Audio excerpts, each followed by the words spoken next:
Mari, e quais são as dicas que você dá aí para que a gente construa uma área de Customer Centric dentro?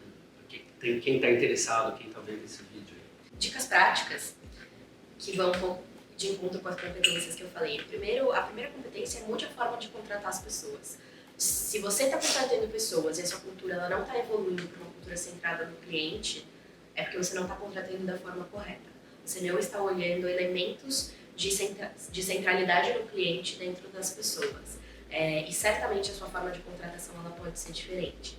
E muito menos orientada talvez a currículo, talvez a experiência, talvez a conhecimento técnico, que são importantes, mas hoje a gente tem um monte de profissional qualificado, a gente tem um dos países com profissionais mais qualificados e que muito desemprego, inclusive, sim, as pessoas têm e buscam alternativas aí de trabalho, então a gente tem muito talento aí perdido que a gente consegue não só captar, mas cultivar. E eu acho que é um movimento do mercado. Todos os profissionais que quiserem fazer parte de uma força de trabalho, no fim eles vão participar de empresas que dependem do cliente, porque elas dependem do cliente para estar com as portas abertas. Então, no fim, a gente vai ter que adotar essa cultura de alguma forma. Sim. Ou a gente muda, ou a gente se muda. O segundo, acho que toda empresa, ela de alguma forma faz um onboarding. Pode ser um onboarding de 2 minutos, de você sentar do lado do seu chefe e ele te explicar o que você tem que fazer. Ou um onboarding mais estruturado. Sim. Eu acho que as empresas mais customer-centric que eu trabalhei, elas tinham um onboarding muito estruturado e que eles capacitavam as pessoas sobre a importância da experiência do cliente. Como Sim. eu falei, o banco que eu trabalhei lá atrás, o primeiro impacto que eu tive, a primeira impressão que eu tive foi entrar num centro de treinamento e ser treinada sobre a importância de uma experiência consistente do cliente. E aí essa empresa fazia uma coisa muito bacana, que além do onboarding, colocar isso como um tema, ter isso como algo de referência, e aí eu não estou falando de metodologia, de ensinar mapeamento de jornada no onboarding, Sim. mas de explicar, de fato, qual é a cultura da empresa, qual é a importância disso. Aquela pessoa está entrando numa área porque ela vai fazer parte de um ecossistema que impacta Sim. isso. Então isso é super legal. E eu acho que treinamento, acho que para a continuidade de treinamento, de capacitação. Trilhas, né, de capacitação.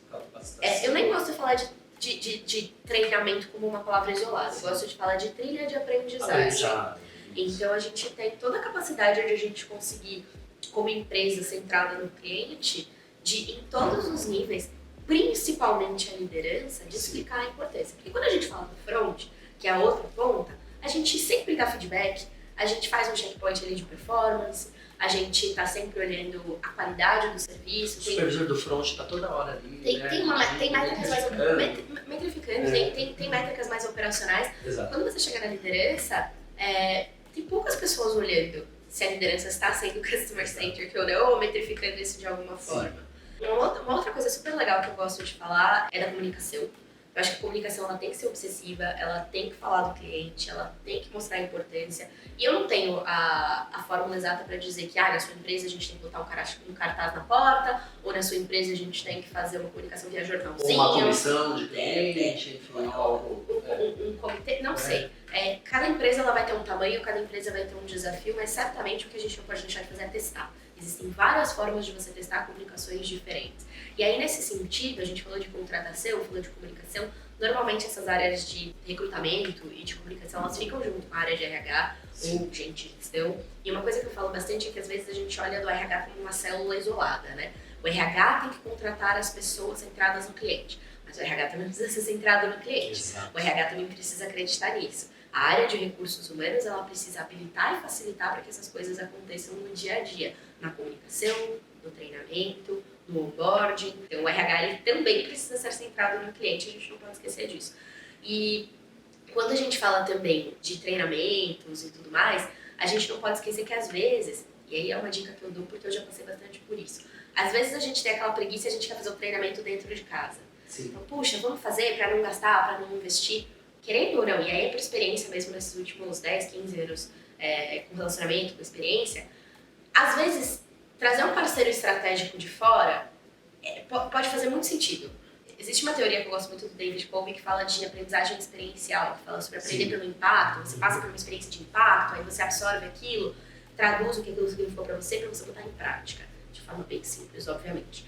Quando a gente traz um parceiro de fora, o impacto ele costuma ser mais alto. Sim. Porque você consegue ver sobre um outro prisma e não parece que alguém dentro de casa tá super te Só. convencendo a fazer isso e que tá te forçando a fazer isso, porque Exato. agora parece menos forçado. Então, usar parcerias estratégicas é muito Legal. importante. Boa dica. Eu acho que uma outra dica também, ela tá relacionada ao que você dá de ferramenta para o seu time trabalhar. Certo. Enquanto você deixa o time saber qual é a jornada do seu cliente, quais são os processos que suportam isso, quanto eles podem e devem. E aí eu não tô falando do time, de novo, só do front. O time, a empresa Organização. toda. Como a organização, ela pode sim, de forma organizada, e aí tendo uma área de CX para governança dos temas, Certo. consegue organizar e captar feedbacks tanto dos clientes quanto do próprio funcionário para entender se aquilo que a gente tem desenhado está funcionando, aonde podem ter melhorias, o que a gente pode fazer de diferente. O mais importante, de novo, é testar.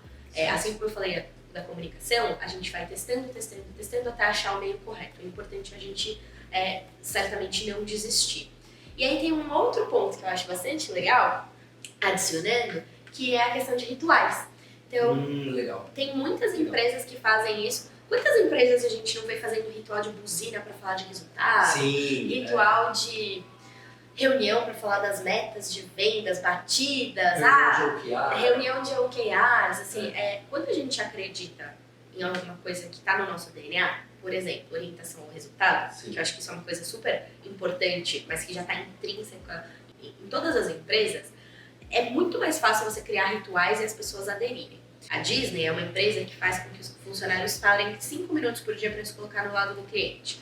Tem empresas que fazem rituais em que elas dão autonomia para a conta ou para pessoas que têm interface direta com o cliente e um budget para que eles façam e criem experiências memoráveis e depois comuniquem num ritual para falar de experiência do cliente. Então, falar de experiência do cliente só por comunicar pode ficar muito solto. Sim. Quando você cria isso como um ritual, fazendo parte do seu negócio, porque isso é a sua maneira de trabalhar, o seu modus operandi, aquilo entra na cabeça das pessoas orgânico, e vira orgânico, é facilmente digerido pelas pessoas. Então, isso é super importante e faz com que as pessoas se sintam parte, não retornem para os seus hábitos antigos. E se tem uma última coisa que eu poderia falar é sobre o orçamento. Investimento e orçamento de CX. Se você quer implantar uma cultura centrada no cliente, atenção! Vocês precisam perder o medo e serem muito corajosos, como líderes, de brigar por investimentos em qualidade. E aí, a qualidade ela pode significar uma gama de coisas. E não necessariamente essas coisas elas vão ter um business case exato ou vão ter uma conta exata. Certo. Tem coisas que a gente tem que fazer porque a gente sabe que é a coisa certa e pelos motivos certos. Sim. E a gente precisa trabalhar com a nossa autonomia para trazer essas ideias e fazer acontecer. E tem coisas que a gente vai saber. Porque a gente tem uma cultura de, vamos fazer um MVP, vamos testar, vamos fazer isso. Sim. Vamos fazer um mini Trade, teste. Pensa quanto você está perdendo de tempo fazendo um teste se você já sabe o resultado dele. Então, por exemplo, eu quero ter um time melhor qualificado, que tenha uma capacidade analítica mais forte para poder resolver melhor o problema dos clientes. Vamos fazer um MVP disso. Tá, mas se você trouxer pessoas com perfil orientado a isso, obviamente o seu MVP vai trazer um resultado que a gente já sabe.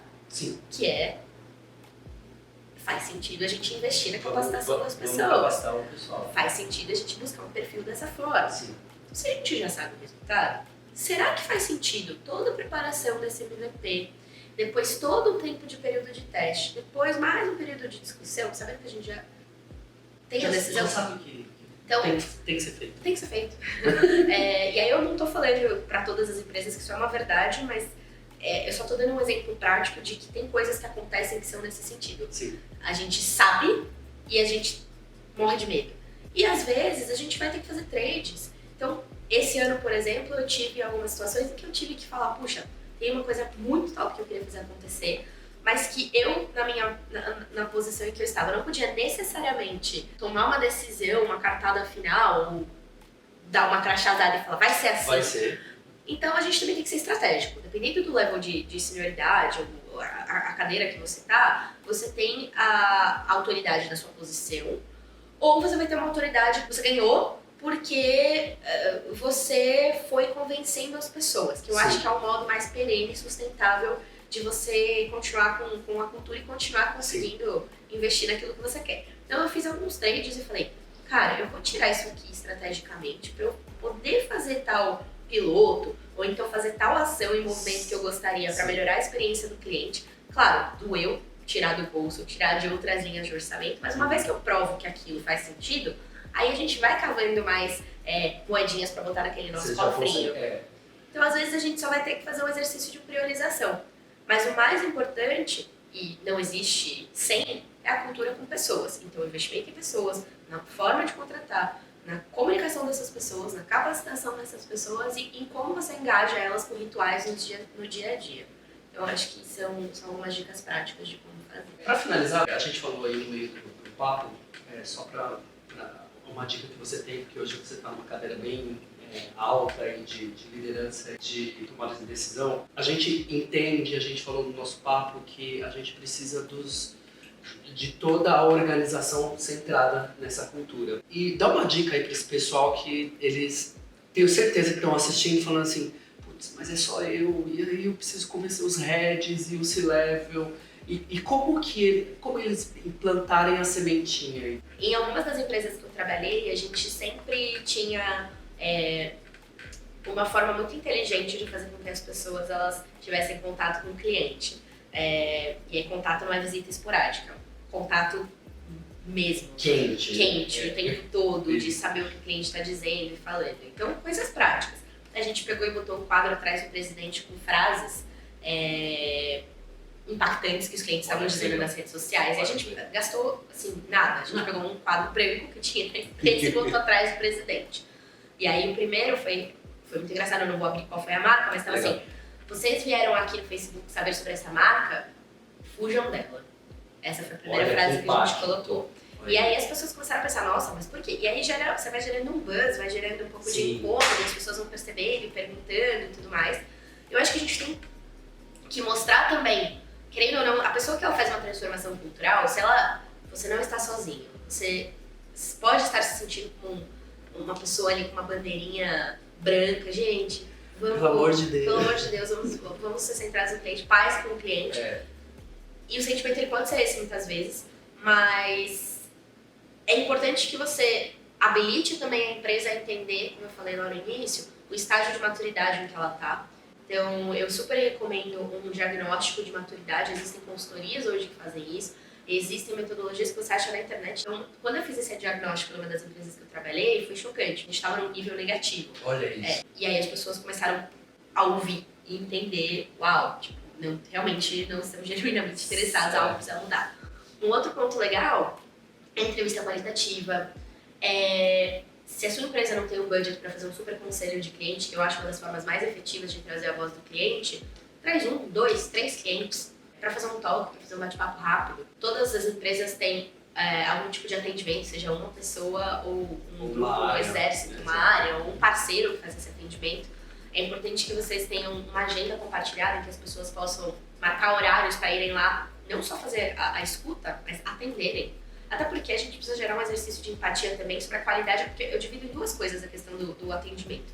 A qualidade do serviço, que depende bastante das pessoas e das ferramentas, e um outro ponto que é o processo que suporta o serviço dessas pessoas. Porque não adianta nada ter pessoas super qualificadas, resolutivas e com vontade de fazer, e aí por trás essas pessoas não terem um processo que suporta e elas serem orientadas a serem robotizadas, scriptizadas e não terem autonomia para tomar uma decisão de falar, não, peraí, o processo ele não ajuda, mas eu vou te ajudar, eu vou fazer por você, porque senão a gente pune essas pessoas.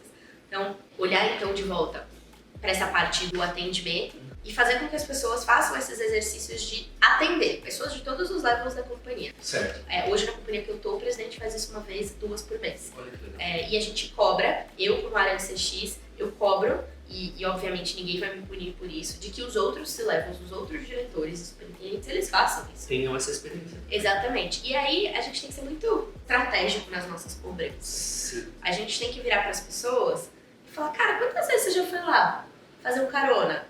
Ou fazer um atendimento? Você já foi lá? Puxa, quantas vezes você já atendeu um cliente? Colocou no lugar desse cliente? Porque é muito engraçado, assim, quando você começa a trazer dados, quando você começa a trazer e expor as informações, e aí não precisa expor as áreas, expor as informações, expor a jornada, expor onde estão os problemas, expor o que as pessoas estão dizendo. e criando alianças estratégicas, né? As pessoas começam a ficar impactadas e a querer resolver o problema, porque ninguém quer a área exposta. Exato. E aí, quando você tem esses exercícios, a pessoa ir lá e atender, também tem um ponto legal que você cria uma empatia, um senso de empatia pelo cara que está atendendo, pela pessoa que está atendendo, pela mira que está atendendo, porque as pessoas entendem que não é simples. É tipo um undercover boss, sabe? Sim. A gente acha que o trabalho da ponta é o mais simples, é o mais tranquilo, porque só já tem processo e é só a pessoa responder. Mas quantas pessoas conhecem a fundo todos os processos da companhia? Será que esse processo está certo? E quantas pessoas fazem isso num tempo cronometrado? Exato. E que elas têm uma série de coisas para cumprir ali, para não perder a nota de qualidade delas. Isso gera uma super empatia por quem está atendendo e tendo relacionamento direto com o cliente, vestindo a nossa camisa, mas também gera uma empatia pelo cliente. Então é muito legal, é um exercício de empatia super duplo e eu recomendo, e é uma das coisas que eu acho mais efetivas. Conselho de cliente, para mim, tem várias empresas que fazem isso, que são super referência. Tem empresas como o Fleury, como o grupo JCA Holding, a própria 99, onde eu já trabalhei, também faz o que a gente chama de roda viva, de chamar motorista para pegar toda a liderança e responder perguntas diretas do cliente, faz até live sobre isso. Então tem bastante exercícios. Eu acho que a forma que você vai fazer pouco importa. O que vai acontecer é que as iniciativas sejam isoladas. Então, por exemplo, eu fiz um programa ali em que as pessoas elas podem ir lá e atender. Eu fui até a página 2. Hoje, o que a gente faz na empresa que eu tô, a gente tem um formulário de check-out, em que as pessoas colocam as impressões delas, e a gente usa isso para retroalimentar as próprias áreas sobre, olha lá, 5, 6 pessoas da sua área foram lá no mês passado e falaram que a experiência tinha um ponto ruim aqui, aqui, aqui. O que a sua área está fazendo para melhorar isso? Então, a gente tem como se retroalimentar e como se resguardar de dados e fatos e até dessa experiência impactante das pessoas para cobrá-las. E aí é uma cobrança.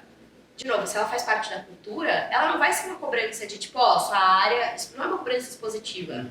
Ela é uma cobrança de, cara, vamos junto, vamos fazer. E aí, por último, a criação de alianças estratégicas. Sim. Eu acho que uma das coisas que eu já errei muito na minha carreira foi, pra mim é muito óbvio, porque é uma cultura minha, trazer e falar do cliente. E é super, nossa, eu arregalo o olho e falo, nossa, tem que fazer. Mas para as pessoas, não necessariamente é algo natural. Então você tem que falar o óbvio. E aí, falando o óbvio, talvez às vezes ser um pouco menos teórico, um pouco menos acadêmico. É a mesma coisa que uma pessoa de finanças ou da área do financeiro queira chegar e pedir uma ajuda da sua área. Se a pessoa chega falando de um monte de conceito que as outras áreas não entendem, a gente vai ficar com a cara de Ué. E aí vai ser difícil gerar uma empatia, gerar um engajamento, uma aliança ali. É a mesma coisa para a experiência do cliente. É um assunto que é relativamente novo no Brasil. Tem muitas pessoas que estão se capacitando, fazendo curso, lendo livros, mas aí a gente chega super empolgado.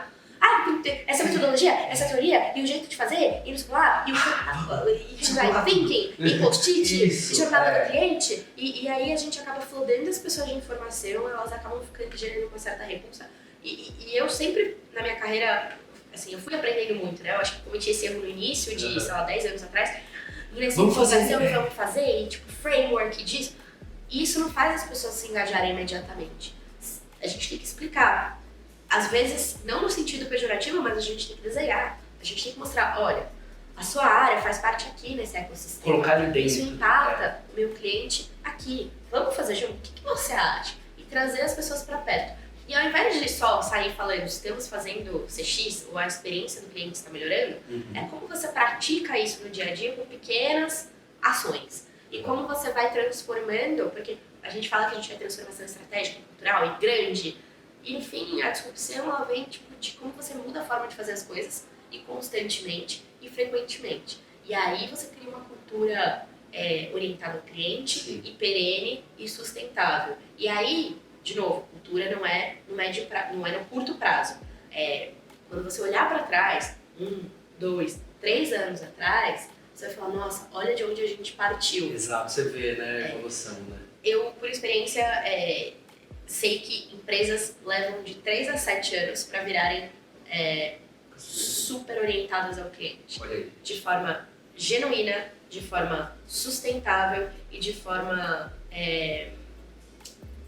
que permeie de fato todo mundo da organização. A gente olha para a Amazon, a gente olha para uma Apple e a gente fala, nossa, queremos ser a próxima empresa nesse level. E E na verdade a gente precisa fazer um super trabalho com as pessoas, com as ferramentas, a gente olhar como a gente está atendendo o nosso cliente, se a nossa cultura está orientada porque a gente acha que é correto e não porque o cliente acha que é correto, isso está errado, a gente tem que olhar para o cliente, perguntar, validar.